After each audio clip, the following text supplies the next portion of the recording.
where does the key go on your C6 Corvette? So basically the key is used for one thing and one thing only. It's to open up the car and allow you access to it when the battery dies.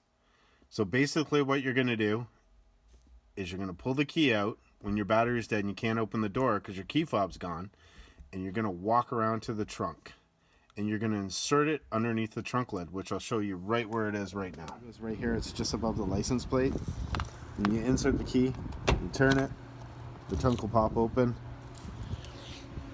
and then what you do is you open up, and this is where you would release the door. So if you wanted to get in through the door, and that's how you release the door. And walk around, and that's how you get in your car if your key fob is dead. So that's what the key's for on your C6 Corvette.